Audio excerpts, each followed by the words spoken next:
Eh bien, bonjour tout le monde. L'ordre de Veyel, chapitre 1, la fureur du roi.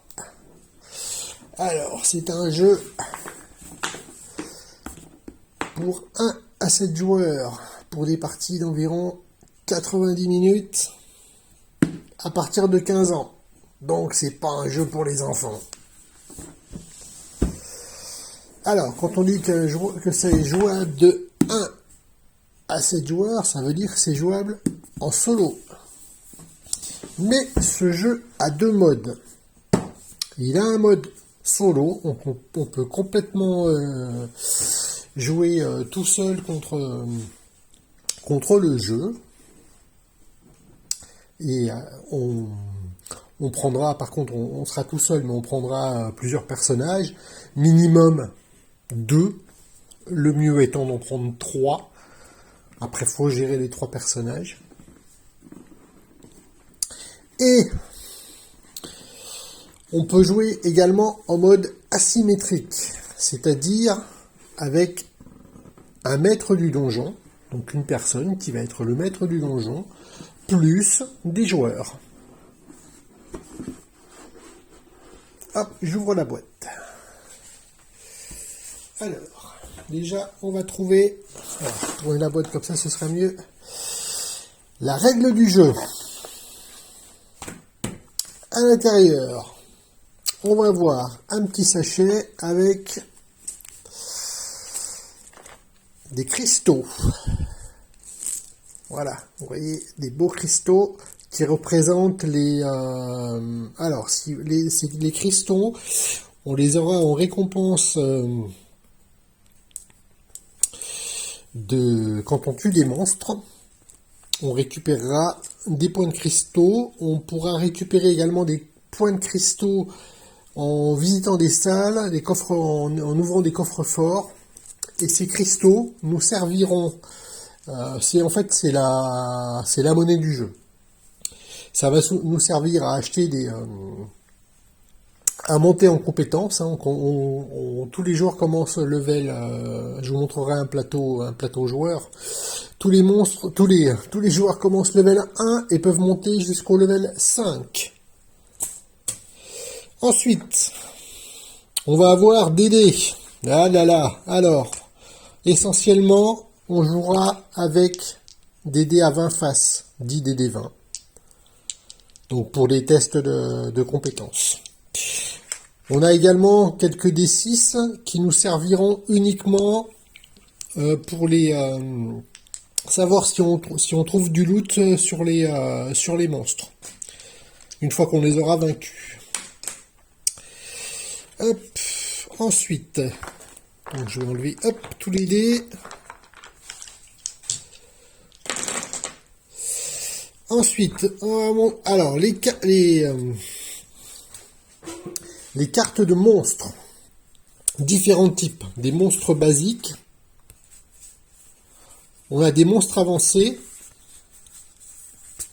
voilà, des monstres nouveaux basiques, et on doit avoir les cartes de, alors attendez, non c'est, voilà, c'est toutes les cartes basiques ou les cartes avancées, elles sont toutes mélangées, il faudrait que je les retrie. En fait, on a juste, il y a deux faces. Voilà, on sait que c'est un guerrier zombie qui est défenseur. Donc celui-là, quand on aura plusieurs monstres dans la horde à vaincre, il sera devant celui-là. Il est défenseur, il sera devant. Et derrière, donc on aura ses points de vie, son bouclier s'il a de l'armure, son attaque et sa défense. Je vous expliquerai après sur un tour de jeu, vite fait, ce qui se passe. Là, c'est juste, j'ouvre juste la boîte, je vous montre juste l'intérieur de la boîte, mais je vais pas faire je ferai pas de partie aujourd'hui. J'aurai pas le temps de faire une partie aujourd'hui. Il faut beaucoup plus de temps. Et surtout, c'est le setup qui m'inquiète un peu parce que le setup sur la table, une fois que j'aurai déplié le plateau de jeu, vous allez voir. Hop, donc les cartes, je les pose à côté. On va avoir des petits standees. Alors les petits standees, qui vont nous servir, hop, il y en a plusieurs, à justement poser quand on joue. Hop, voilà, vous voyez, hop, on peut poser des cartes. Comme ça, on peut aligner les différents monstres qu'on a à abattre. Hop, ensuite, ceci. Ces petits marqueurs, en fait, c'est tout simplement les levels et les différentes compétences qu'on va pouvoir améliorer à chaque fois. Non, ça c'est pas les levels, je suis bête. Si, c'est le level de nos différentes statistiques. Donc pareil, je vous explique sur un plateau joueur comment ça fonctionne. Ensuite, ceci, voilà, ça c'est les levels. Donc on a tous des jetons level 1, level 2, level 3, level 4, level 5. Et après c'est très très con pour... on est level 1, pour passer level 2, il faut payer 1 en cristaux. On est level 2, pour passer level 3, il faut payer 2 en cristaux, etc. etc. Ensuite, on a des jetons. Plein de jetons. Alors, on a des jetons, ça c'est des jetons de poison. Ça veut dire que quand on est empoisonné, on le pose tant qu'on n'a pas levé tant qu'on n'a pas retrouvé notre état normal. À chaque fois qu'on fait un combat, on perd systématiquement avant le début du combat. À chaque tour, on perdra 2 points de vie. Ensuite, on a des bonus. On peut récupérer, par exemple, 4 de plus en défense. On a tout un tas de jetons d'amélioration. Je ne vais pas tous vous les expliquer. On a des jetons, par exemple, pour un sorcier qui va lancer des sorts de feu. Donc ça, ce sera plutôt à mettre sur les monstres. Hop. Voilà des bonus de défense lancés par certaines classes magiques qui vont pouvoir buffer d'autres joueurs. Hop. Ici, c'est le pion. Hop, c'est le pion des joueurs. Quand on se déplace dans le donjon. Et ça, c'est le jeton du défenseur. Il y a un joueur qui va être plus axé à prendre la défense, c'est-à-dire que les mobs, s'ils n'ont pas d'autres indications, le cibleront lui automatiquement. Le défenseur. Donc généralement, c'est celui qui a le plus d'armure, le guerrier, etc., etc. Ensuite, les petits cristaux. Hop. Alors, rouge, point de vie, vert, c'est de mana. Là, c'est les points, dans ce jeu, c'est les points d'endurance qu'on va dépenser pour utiliser nos capacités. Ensuite, pléthore de cartes. Alors, on a plusieurs types de cartes. On va avoir des cartes forgerons, donc qui sont des armes, ça peut être des armes ou là des boucliers, etc. Il y en a un paquet énorme. Hop. Il faudrait que je les Alors là, je regarde si c'est toutes des forgerons. Ouais, c'est toutes des forgerons. Il y en a vraiment beaucoup. Je crois que sur le jeu, ça doit être marqué, je crois, derrière le... Est-ce que c'est marqué derrière la règle du jeu exactement? Combien on a de cartes? Oui. Alors, attendez. Non, on n'a pas... Non, c'est peut-être pas marqué, là. Non, c'est peut-être sous la boîte que c'est marqué. C'est sous... Ah, peut-être à l'intérieur. Ah, si, c'est peut-être marqué là, ici. Voilà, contenu de la boîte. Voilà les cartes. 231 cartes de 86 armes, 31 armures et boucliers. Des runes des phylactères. Et une mandoline pour un personnage particulier qui a la mandoline. Donc on a aussi, à part les cartes forgerons, on a des cartes événements. Ça, c'est des cartes que justement un maître de donjon pourra jouer et balancer quelques mauvaises choses sur les joueurs. Donc on a plusieurs cartes événements, ça peut être, voilà, on brise l'armure, on des embuscades, on les mutisme, ça veut dire qu'ils peuvent plus utiliser leurs capacités. Des malédictions, on leur met un malus sur le jet de dés, etc., etc. Ensuite, on a les cartes sales. Donc ben, c'est ce qu'on va placer pour dans le donjon, quand on descendra dans le donjon. Donc on aura des cartes monstres puissants. On peut tomber sur voilà, sur différentes salles. Alors pareil, il y a des cartes qui sont louées comme celle-ci, c'est lié au boss qu'on choisira au départ. Sinon généralement alors attendez, les cartes, ça va être peut-être ce genre, voilà, des salles piégées. On a bon, monstre puissant, on l'a déjà vu, et sinon voilà, une salle de repos qu'on a aussi, un coffre, encore une salle piégée, voilà, et des monstres classiques. Est-ce que je vais tomber sur d'autres cartes? Qu'est-ce qu'on peut avoir? Royaume des morts, ça c'est lié à un boss. Les lianes corrompues aussi, c'est un piège. Un monstre. Hop. Voilà, un coffre, etc. etc. Hop, on va avoir les cartes aussi. Hop, ah, je les ai pas remises dans le bon sens. Hop, hop. Les cartes phylactères. Ah non, c'est les cartes d'alchimiste, ça. Les cartes d'alchimiste. Hop, alors c'est pareil, c'est des choses qu'on pourra acheter avec des cristaux. Vous voyez le coût à payer. Par là, c'est extrêmement cher, mais c'est une pierre de résurrection. C'est-à-dire que ramène un allié à la vie sans utiliser votre tour. Hop, le joueur, il a la carte sur lui dans sur un emplacement objet sur sa carte de joueur. Un allié perd tous ses points de vie. Il peut le ressusciter directement. Hop, voilà, alchimiste. Sinon, on a beaucoup. Alors, ça, c'est la mandoline, pierre de résurrection. On a des potions d'endurance pour augmenter son endurance. Graines purificatives. On a pas mal. On a des bombes aussi, des bombes à fragmentation qu'on peut balancer sur les ennemis. Exemple, celle-là. Voilà, inflige 5 points de dégâts à 3 ennemis adjacents. C'est-à-dire, on a les 3 ennemis, paf, ils prennent 5. Vous balancez vous prenez la bombe, vous dites, je jette ma bombe. Et ils perdent 5 points de vie et sur 3 en même temps. Voilà, on a aussi un couteau empoisonné par exemple. C'est lié au couteau qu'on voyait tout à l'heure. Inflige 4 points de dégâts à chaque tour pendant 3 tours. Hop, on a plusieurs choses. Des potions, des kits de réparation si on brise l'arme ou si on brise l'armure, etc. etc.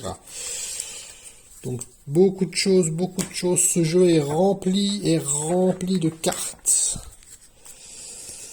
Voilà, c'est encore des... Hop, on a des phylactères aussi. Des cartes phylactères, c'est des cartes assez spéciales. Généralement, on en a 2 par partie. On en prend 2 au hasard. Qui sont liés à... C'est des objets, en fait. Et ça peut apporter des bonus. Et lorsque le porteur achève un ennemi, il récupère 2 points de vitalité. Voilà, par exemple, celui qui porte la carte, si c'est lui qui finit de tuer le monstre, et ben il récupérera 2 points de vitalité s'il en a perdu, bien évidemment. Hop. Donc au niveau des cartes, c'est tout ce qu'on a. Là-dedans, il y a encore énormément de cartes, parce que les cartes de forgeron, il y en a au large, hein, et là on va retomber, voilà, c'est toutes celles-là, après c'est toutes les jaunes là. C'est toutes des cartes de forgeron, donc elles ont plusieurs coups, et il y a des cartes basiques qui coûtent 1 en cristaux, on a des cartes un peu plus qui valent 3 cristaux. Hein, plus on monte dans les cristaux, plus la carte est intéressante, bien évidemment. Et là, on va arriver, hop, sur le gros bébé, sur le donjon en lui-même, en fait. Ouais, j'ai encore quelques jetons. Le jeu, malgré le nombre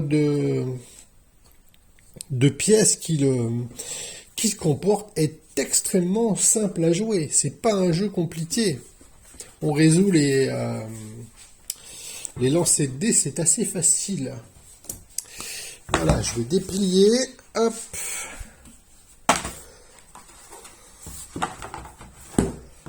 Alors, attendez, j'ai dans l'autre sens, ça sera mieux. Hop.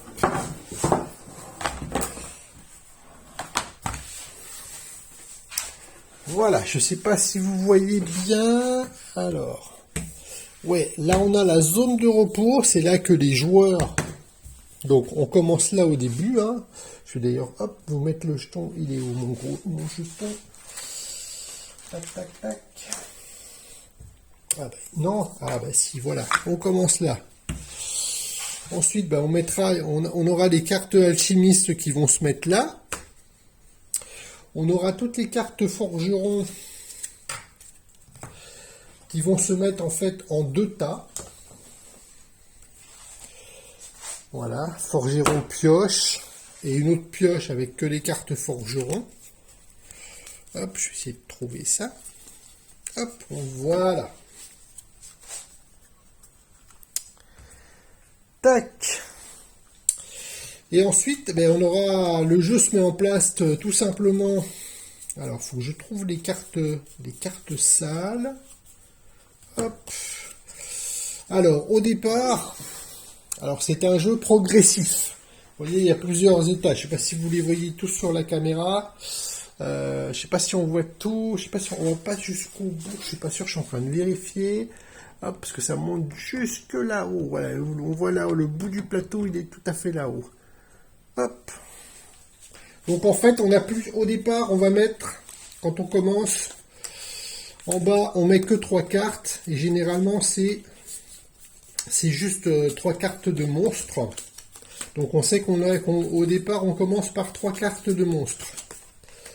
Ensuite, sur la deuxième ligne, on met un coffre. Il y a deux coffres et une salle vide. Alors, est-ce que j'ai la salle vide quelque part? Elle doit être ailleurs. Que je vous explique un petit tour de... Que je puisse vous expliquer un petit tour de cartes. Un petit tour de jeu. Hop, est-ce que j'ai des cartes sales ailleurs? Il faut absolument que je les reclasse, les cartes, et que je fasse de l'origami, que je me fasse des boîtes pour les ranger, car comme dans la plupart des jeux, il n'y a vraiment rien pour les ranger mieux que ça. Hein. On déballe, on défait les paquets de cartes qui sont sous cellophane, et après, il n'y a rien dedans à l'intérieur pour les ranger. Je ne trouve pas toutes mes cartes. Alors, hop. Mes cartes sales, elles sont où toutes les autres cartes sales? Je devais être mélangé ailleurs. Enfin bref, peu importe. Hein, on dira qu'on mettra...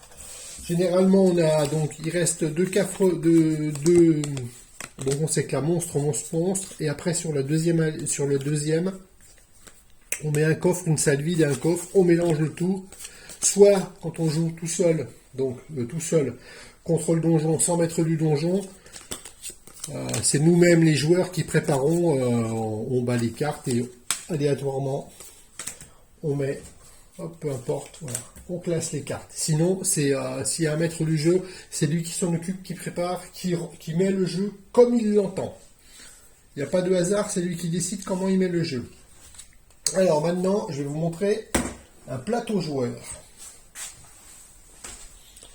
Hop, et on va prendre le barbare. Donc le barbare, bien évidemment, c'est un défenseur, c'est un tank. Donc plateau double couche. Donc une fois qu'il est mis à plat, on peut mettre ces petits... donc on va renseigner, on a généralement, voilà, en haut, on a sa vitalité, donc il a 8 points de vie. Donc on mettra là un petit cristaux rouge à 8. son endurance, il a 5 d'endurance, donc on mettrait un petit cristaux vert à 5, et il pourra jamais aller plus haut que 8, à part s'il augmente. Parce que là, on peut mettre, par exemple, là, on peut mettre une vitalité, il pourra prendre des niveaux. Quand on gagne un level, on part donc level 1, on met là le petit jeton de niveau. Level 2, on a un point de bonus à mettre où on veut. Donc on a plusieurs caractères, la vitalité, l'endurance, la force, la dextérité, l'intelligence, et c'est un barbare, il n'est pas très intelligent, et la foi. Donc la spécificité, ça va être, là il va jouer le barbare sur la vitalité, c'est un défenseur, donc plus il a de vitalité, plus il encaissera des coups. Et la force, plus il a de force, plus il tape fort. Et la dex aussi, stat intéressante. Par contre, lui, il pourra pas, faut pas compter sur lui pour jouer les sorciers, pour balancer bref, pour balancer des sorts de magie. Voilà, lui, il est plutôt bourrin et il se bat au corps à corps, pas à distance. Alors, il a des capacités qui se débloquent niveau 3. Il a une attaque sautée. Alors, je vais me rapprocher un petit peu. Le coup, ça lui coûte 2 points d'endurance. Donc, au prix d'un jet de force égal ou supérieur à 15, le barbare inflige les dégâts de l'arme plus 3 à un ennemi. Alors, comment? Alors, je vais essayer de vous expliquer clairement ce que ça veut dire. Au prix d'un jet de force supérieur ou égal à 15. Donc on va prendre un des 20 pour tester ça, hein, c'est un test, hein, c'est bien dit. Hein. Donc au prix d'un jet de force égal à 15, donc on va prendre sa force 8, on va ajouter le jet, là par exemple 17, j'ai fait un 17, donc 17 et 8. De toute façon, c'est supérieur à 15. Donc là, on résout. Et donc, ça inflige les dégâts de l'arme plus 3. Donc après, on vérifie l'arme qu'il a sur lui. Les emplacements d'armes se mettent en bas. Donc soit il a une arme à deux mains, mais il n'en a qu'une. Soit il a une arme plus un bouclier. Il peut avoir une armure, il peut avoir une rune. Et au-dessus, il peut avoir 2 objets. Voilà. Donc vous voyez, le jeu prend énormément de place. Là, on peut jouer, je pense, facilement à 4 sur ma table sans problème. 4, 5 avec un maître du donjon qui va se mettre... Normalement, le maître du donjon se met là-bas. Mais là, ou alors faudra inverser pour pouvoir... Le maître du donjon serait là. Et balancerait ses saloperies, en fait. Alors, pour un tour de jeu, comment ça se passe? Les joueurs, bon, ils sont plusieurs. On va prendre, je vais mettre un deuxième plateau, par exemple. Qu'est-ce qu'on va prendre? On va prendre une chamane, ça défend. Ouais, une chamane. Attends, oui, une chamane. Je vais vous présenter tous les plateaux de joueurs. Ce sera plutôt. Hop. Voyez quel choix. Hop. Ah, mais je vous ai pas montré il y a ça aussi, c'est que c'est qu'à la fin. On a les pas beaux. La grande prêtresse. Regardez-moi cette saloperie. Elle est pas belle. L'âme du chasseur calciné. Talman, l'apprenti de l'ordre. Regardez-moi un peu ces graphismes. C'est beau, hein. La DA de ce jeu est absolument parfaite. Regardez-moi ça. C'est pas beau, ça. Le roi Beltram à Uraïs. Hein, vous voyez, 120 points de vie. 80 pour la grande prêtresse, 160. Donc, hein, ça, on décide au départ, hein, c'est pas aléatoire, si on se dit, ah bah tiens, aujourd'hui, on va se faire le chasseur calciné, etc., etc. Après, on choisit plus ou moins ce qu'on veut jouer, hein, si on veut jouer plus défense, plus attaque. Hein, on a du barde, on a du seller. Ah, c'est plus une classe support. Alors la Bardesse, elle est vraiment multitâche puisqu'elle fait aussi bien une force de frappe que du support que du soin. Alors les personnages sont plus ou moins plus difficiles à jouer suivant leur capacité à... Bon, c'est pas non plus très très très compliqué. Hein. Un brigand, support défenseur. Un magicien, bon ben voilà, hein, magicien, lui c'est une force de frappe, hein, un DPS, hein, un damage dealer. Hein. Lui il va balancer ses sorts à distance et un pyromancien, pareil, très intéressant, qui balance des sorts de boules de feu au niveau 5.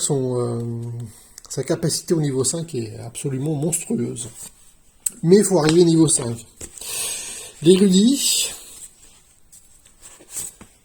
le guérisseur, hein, bon bah celui-là il va juste servir à soigner en fait, hein, il n'aura pas trop de... lui il est axé, voilà, on voit d'ailleurs ses stats, hein, c'est axé sur la foi. Hein,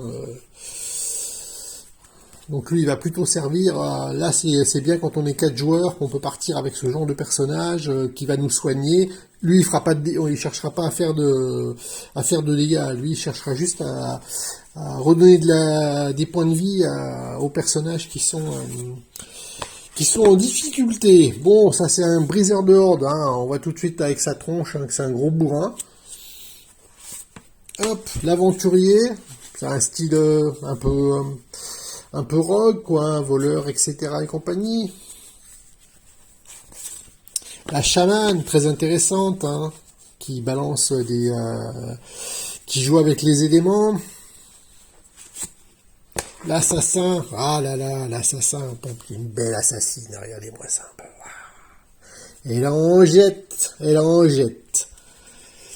Elle, c'est une furtive, elle peut faire des gros dégâts en passant derrière les monstres et en les prenant par surprise. Hein. Voilà, le chevalier, bien sûr, un classique. Hein. Et la Bardesse, on revient sur elle. D'ailleurs, j'aimerais bien la jouer, elle, un de ces quatre, parce que son personnage a l'air assez intéressant à jouer, quand même force de frappe, support et soigneur en même temps. Donc, beaucoup de personnages. Hein. Donc, en gros, comment se passe un tour de jeu? Alors, les joueurs vont avancer sur une salle. Admettons, ils vont partir aile ouest, aile centrale, aile est. Ils ne peuvent faire qu'avancer. Donc ils vont partir sur l'allée centrale. Hop, admettons, voilà, allée centrale. Donc voilà, monstre. Donc après on lit la carte. Lancez un des 6 pour déterminer le nombre de monstres qui ne peut dépasser le nombre de joueurs. Mettez le nombre maximum si un joueur est niveau 5. C'est-à-dire que là, on va lancer un D6. On résout avec un D6. Hop, hop. Et donc, je suis là. Hop, je lance mon D6. Voilà, 4. Admettons, on est 3 joueurs. Aucun n'est level 5. Et ben, on prendra 3 joueurs. On prendra 3 monstres simplement. Donc, les monstres, on les tire au sort. Et ensuite, voilà, faut les admettons. Alors attendez, je vais prendre une seule carte monstre. Bon, j'ai pas tout sorti. J'aurais dû sortir plus de trucs, mais par exemple, guerrier zombie, donc il a 6 points de vie. Donc par exemple, admettons mon barbare, il tape à 4. On lance un dé 20. Pour le joueur, il va, suivant sa capacité d'attaque et suivant la défense du guerrier zombie, chacun va lancer un dé à son tour. Donc soit on a un maître du donjon qui lui jouera pour les monstres. Soit, alors dans le jeu, il y a une règle qui dit qu'au départ, quand on joue en mode solo, au départ, quand on est au premier étage, au premier tour, pardon. Non, pas au premier tour, parce que dans ce jeu, en fait, on a 1, 2, 3, 4, 5. 5 tours de jeu. Donc, au départ, je vous ai dit, on a mis premier étage, Deuxième étage. On va pas plus loin. Donc, on monte, on résout les monstres, on passe si on veut, on n'est pas obligé, on va à l'étage au-dessus. On résout les cartes, on revient en salle de repos. En fait, le début du jeu, ça va nous servir à tuer des monstres, à récupérer des cristaux, à se stuffer. Et on va monter progressivement pour aller jusqu'au tout dernier niveau, quand toutes les cartes, au bout d'un moment, toutes les cartes seront mises. Quand on repartira du bas, il faudra progresser et aller jusqu'au bout. Et au bout du bout, on aura le monstre final, le boss. On pourrait, puisque le boss on l'a choisi, on pourrait dire, tac tac, on va là, et ben on pourrait se dire, paf, ben c'est bon, on se fait le boss. Sauf qu'on se sera pas stuffé, on sera level 1, on sera tout petit, et si on dit qu'on se fait le boss, on va se faire défoncer la gueule. Ça c'est certain. Donc en fait, les tours de jeu, ça sert uniquement à récupérer des cristaux, à tuer des monstres. Là c'est bien, parce que des fois vous tombez, par exemple, sur un. C'est bien d'avoir qu'un monstre, mais simplement, un monstre, ça va vous rapporter, quand vous allez le tuer, il va vous rapporter uniquement 2 cristaux. Voilà. Donc 2 cristaux, quand on joue avec 3 joueurs, eh ben aucun pourra quasiment prendre de level. Donc par contre, si vous tapez 3 monstres, ben, ça va vous faire 6 cristaux. Donc déjà, les joueurs vont pouvoir progresser. Plus, il y a certaines salles, des coffres. Bon, alors par exemple, celui-là, voilà, par exemple, ouvrir le coffre coûte 3 cristaux et permet aux joueurs de piocher 2 cartes chez le forgeron. Alors les cartes, on les prend là, comme ça. Hop, hop, on les a. C'est des cartes qu'on va pouvoir garder, et dans ce jeu, il n'y a pas d'histoire de limite d'objets. Sur soi, oui, mais quand on est en zone de repos, toutes les cartes sont en zone de repos. C'est un puissant fond. On garde toutes les cartes qu'on récupère chez le forgeron. On peut les garder au niveau de la zone de repos. Et, par contre, les cartes, on peut les vendre au forgeron. Par contre, on peut les acheter, on peut en acheter aussi. D'ailleurs, quand on revient, une fois qu'on a fini nos tours, on revient à la fin. Et le forgeron nous a préparé 5 cartes. Donc on prendra 5 cartes en jouant, en prenant sur les différents paquets. Et par contre, ces cartes-là, il faudrait qu'on les achète. Donc, suivant si elles nous intéressent, on les achète ou pas. Et toutes les cartes qu'on n'achète pas, qu'on ne veut pas, elles partent dans la défausse du forgeron, qui est, je ne sais pas si on le voit peut-être pas sur la caméra, qui est tout en bas. Et en fait, toutes les cartes qui sont défaussées, elles sont perdues à jamais, on ne pourra pas les récupérer.